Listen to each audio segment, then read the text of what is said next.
Push that button. There we go. Okay, so for my shoulder, Zoe. So the great thing is you've really developed a good eye so quickly. Like, it's fantastic. Like, look at your sizes and your spaces. You're really picking it up quickly.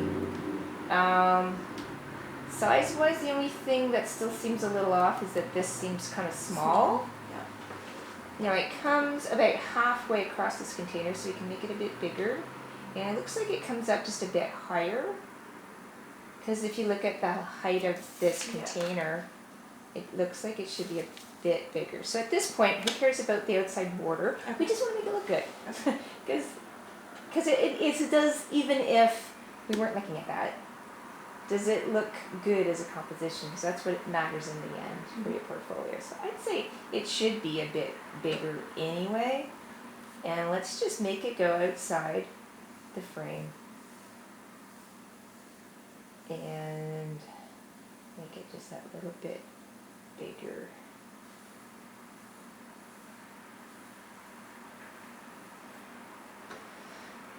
And that looks a bit better. And then you could, so for both of these ones,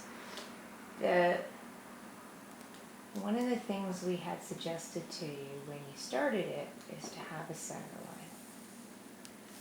And right away, what does that show you? And this is lopsided. Yeah, so you see that this is not equal to that. And not too bad in the rest of it. But a few things that can help you too is just have a few horizontal guidelines to see if the shape is balanced. So I'd say, I guess this curve is closer to that one, and that one was missing in the photo a bit anyway because of the lamp being in front of it. So let's say the widest part, what they call the shoulder, is there. So let's just make sure. So it's pretty decent. It's here that this side's lower, right? If that's horizontal, which it isn't. Oops. That. There, but still it's a bit lower. So you can adjust that a little.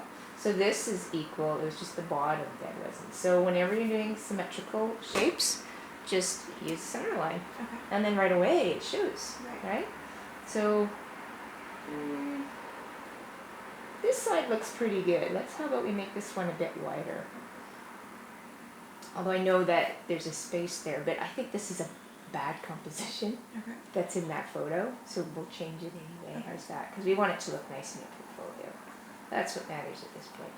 But what's great is that you've been drawing this yourself, and we'll make sure the way you draw it in the end shows that you drew it yourself too, so that they can see that you're not just tracing, and they can really, and that should show well that you can actually draw, not just make things look pretty. I guess we want to make rims look pretty, but so this, the neck was good. Now you can see this not quite balanced in its shape. It's close. And then just looking at what is really that shape. It's really, and it's not really straight. This is probably closer. I think it's hard to do this because this being in front of it. So what we can do is just measure if that's actually equal. Looks like this is wider than that. So you just have to decide which one you want to go with. But I'm just tapering it,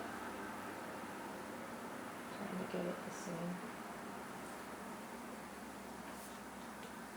There, just that little bit makes it look much nicer. So, and then this one, let's just make sure it looks balanced.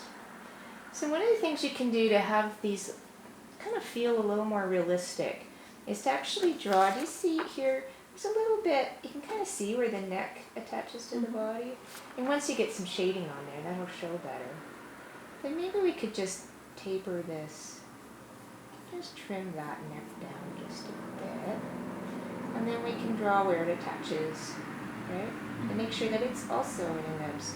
It always helps if you just draw right through as if you can see through everything, and then just keep the part that you want.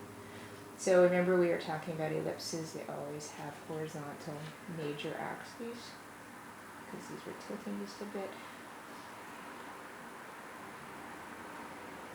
And this one is higher up from our view than this one, right? So you see less of this. So you're going to see a little bit less. And this one is probably close to our eye level, so it's just straight, right? Mm-hmm. If you want to give it a little more interest, you could just give it a slight arc, so it doesn't just look flat completely. So this one, maybe you can see it's a little bit off balance. How about we make it skinnier? So you could fix that. Make sure that when you do these, that it looks that each quadrant is equal. Okay, so you can sort of just touch that up to be sure of what you want. I think it's going to be better with this overlapping the other one anyway.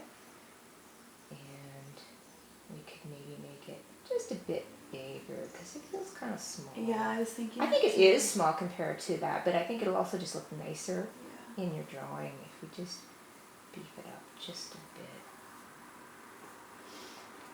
So, and then you can add little details to the neck of those bottles.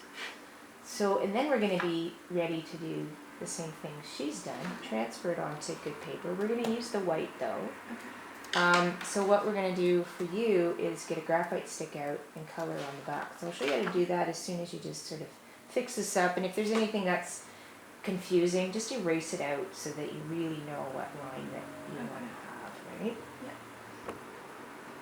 And make sure that this still looks balanced so that like wherever you decide you want the base to be, make sure that it looks right so it doesn't look tilted.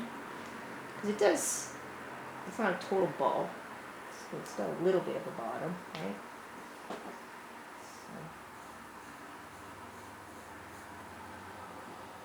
So just that little, do you see how that really helps? Yeah. And then maybe we put just a little bit of a lip on it.